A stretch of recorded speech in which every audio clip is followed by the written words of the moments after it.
Bine ați venit, dragilor din Zodia Taur, oriunde v-ați afla în această lume. Sunt bucuroasă ca de fiecare dată să ne întâlnim la o nouă lectură pentru următoarea perioadă a lunii mai, mai precis perioada cuprinsă între 11 până pe 17 mai, așa că, dragilor, toți cei care aveți nu doar soarele, ci și luna, Venus sau poate ascendentul în Zodia Taur, această lectură este de asemenea și pentru voi.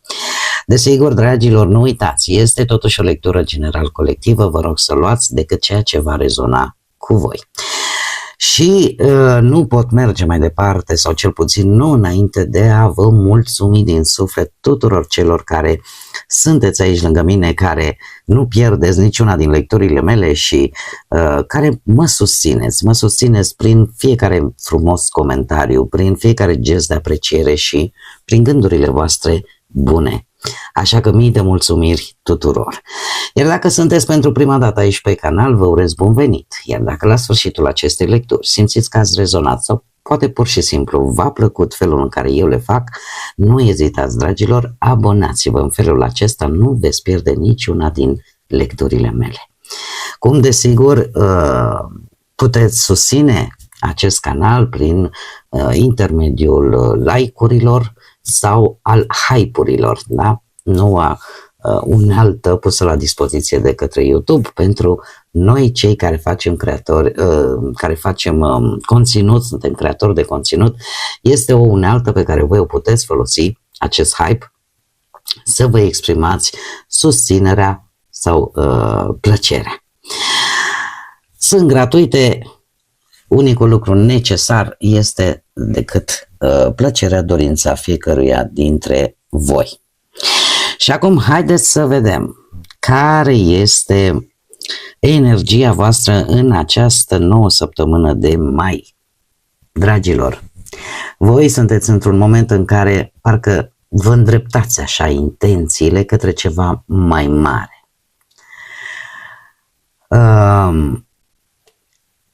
Poate simțiți că vă conectați mult mai bine cu divinitatea, cu Dumnezeu,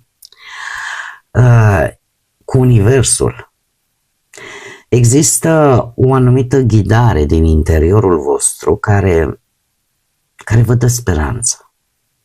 Unii dintre voi chiar poate simțiți nevoie în această perioadă, nu știu, să mergeți într-o locație spirituală, cum ar fi, nu știu, mănăstire, biserică sau pur și simplu într-un loc în care voi simțiți că vă conectați cu Universul, că vă conectați cu divinitatea, să faceți o cerere, o rugăminte. De ce? Pentru că există ceva poate de neînțeles aparent, dar există în interiorul vostru o anumită încredere că ceea ce voi vă doriți chiar poate deveni realitate. Posibil pentru alții să începeți să vedeți o deschidere de drumuri,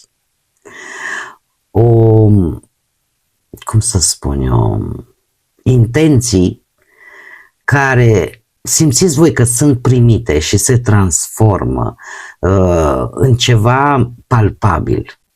Poate că primiți anumite răspunsuri, poate că apar anumite schimbări care vă dă de înțeles că ceva acolo funcționează bine pentru voi.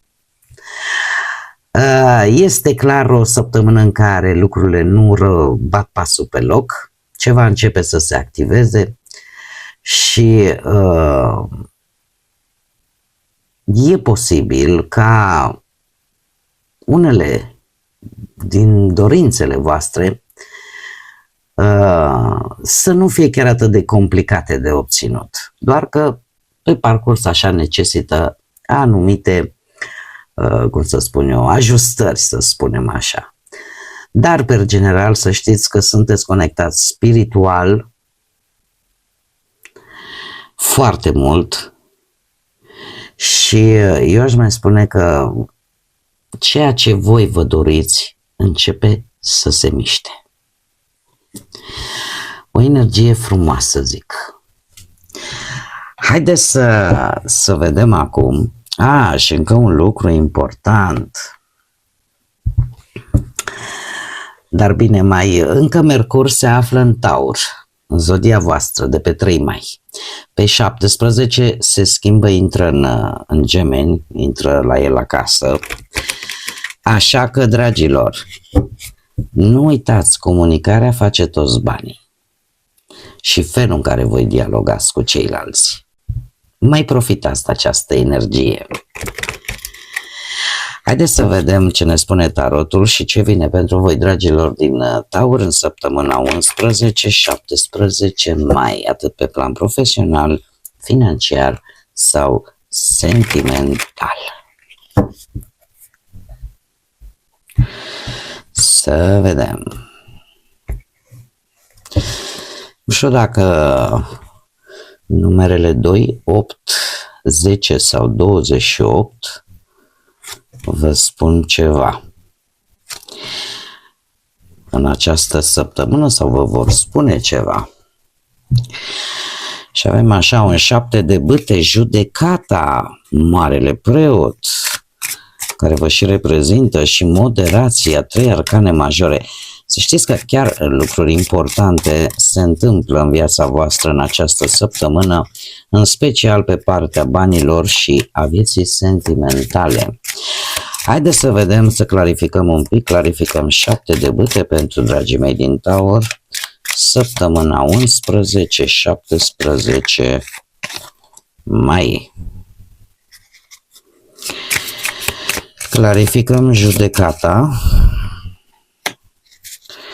clarificăm marele preot, clarificăm marele preot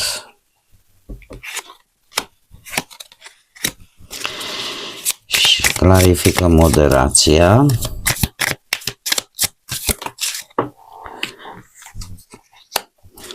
și clarificăm surpriza săptămânii. Bun, haideți să le luăm pe rând și să vedem pe plan profesional. Simțiți nevoia să vă apărați de ceva anume, de niște colegi, de niște vorbe, să acționați cumva, poate să vă apărați punctul de vedere. De ce? Pentru că există tendința de a te simți nedreptățit sau nedreptățită. Asta îmi spune că pot apărea mici obstacole la locul de muncă sau, nu știu, niște planuri care nu merg așa cum vă v-ar fi plăcut. Pot să apară niște întârzieri, să spunem. Chiar și, cum am mai spus, mici conflicte cu colegii, superiorii, colaboratorii voștri. Dar să știți că nu este, și voi nu o să vă lăsați copleșiți, și asta e un lucru important alături de acest 7 de bâte, pentru că nu o să vă lăsați copleșiți de toate aceste lucruri.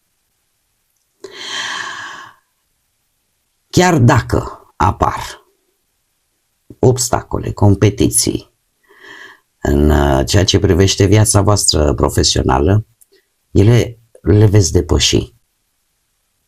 Poate că sunt colegi care vor același lucru ca și voi, sau pur și simplu niște provocări neașteptate unde voi este necesar să vă apărați ideile, dar să rămâneți pe poziții.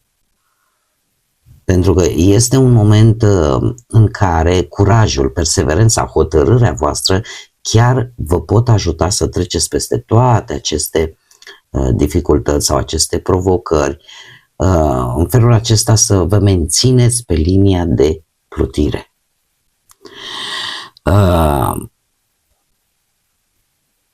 Că există într-adevăr tendința, poate, de, cum să spun eu, de a renunța pur și simplu.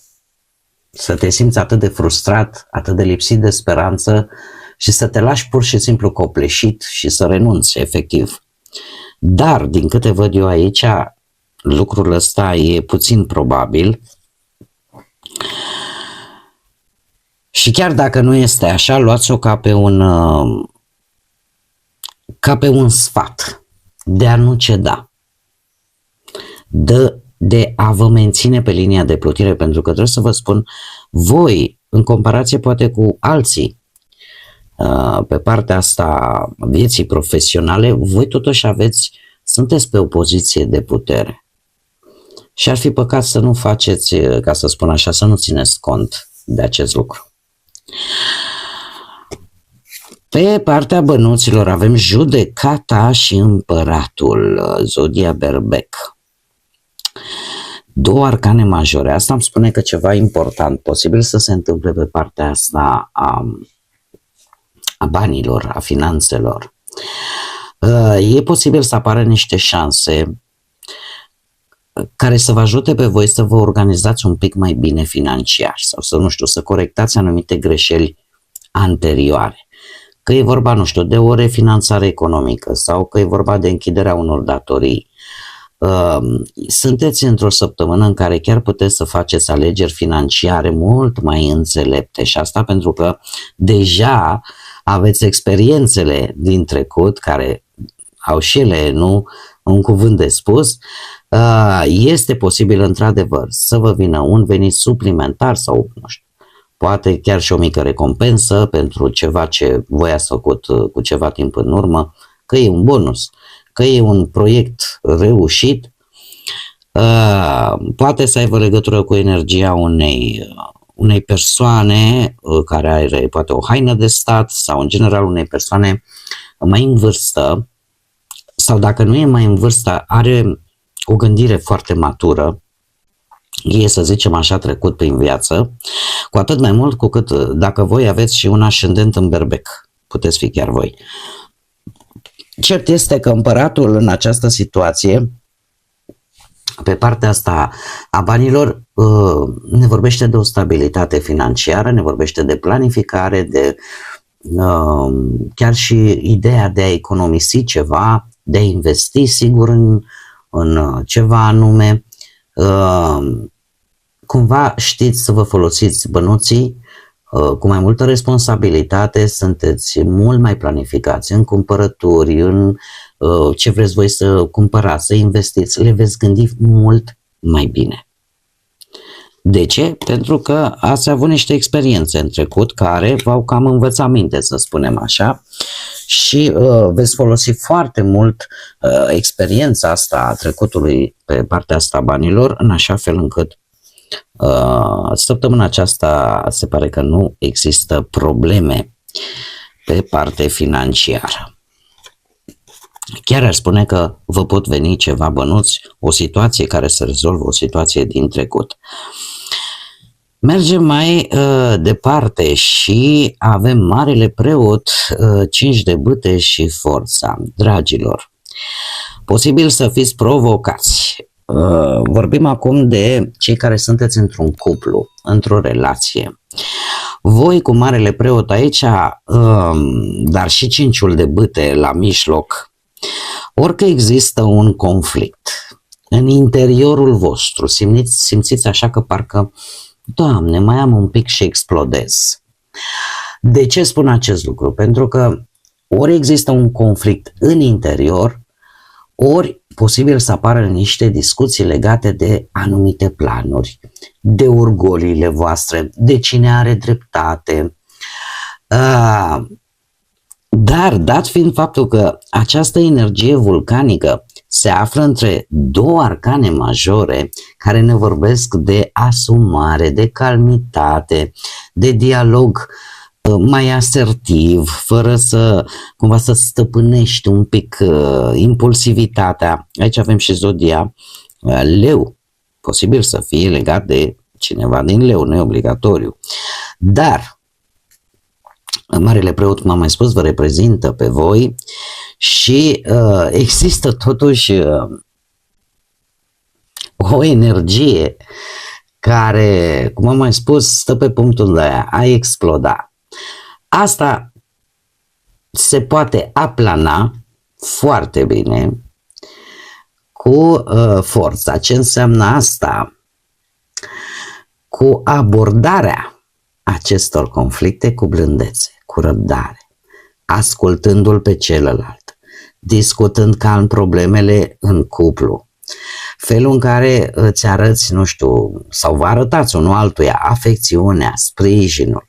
Și nu oricum, se pare că atât voi cât poate și perechea voastră încearcă să-și arate acest lucru la modul practic și nu oricum. Poate că te ajută la treburile casnice sau voi ajutați la treburile casnice sau vă încurajați partenerul, vă încurajați reciproc.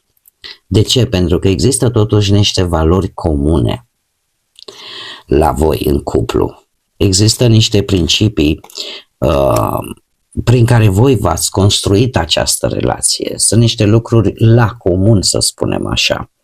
Și atunci toată această energie provocatoare luați-o ca un test.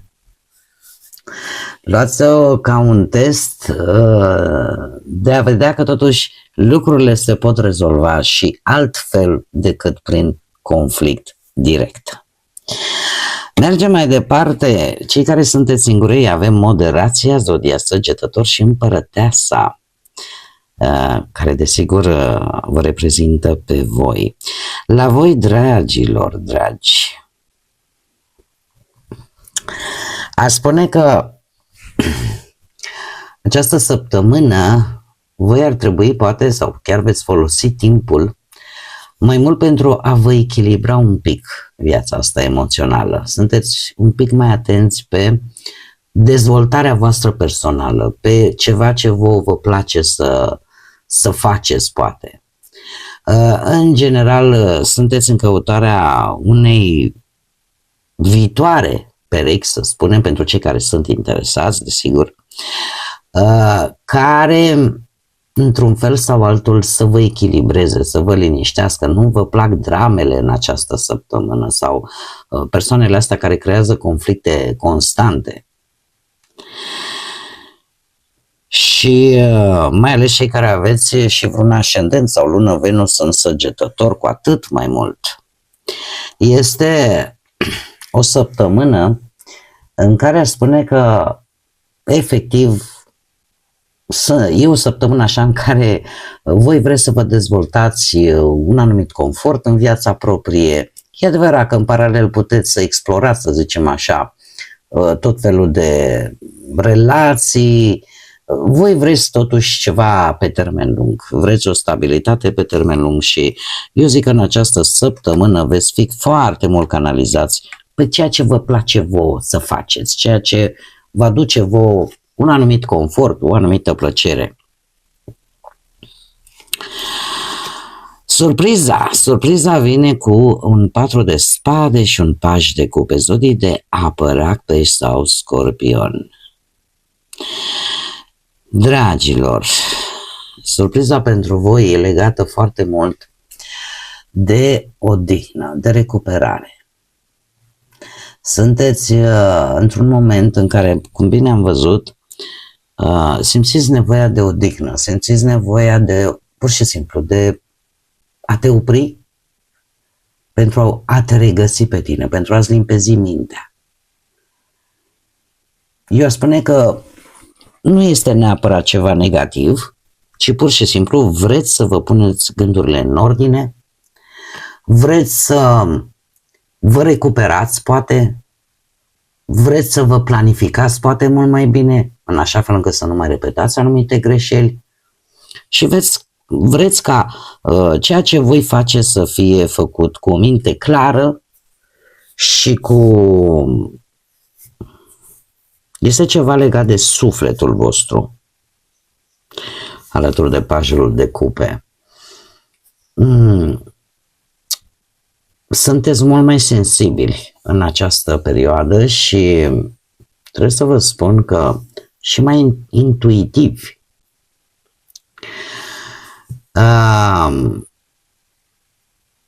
Parcă nu mai vreți să fiți luați de naivi sau să credeți în tot felul de promisiuni destul de nerealiste.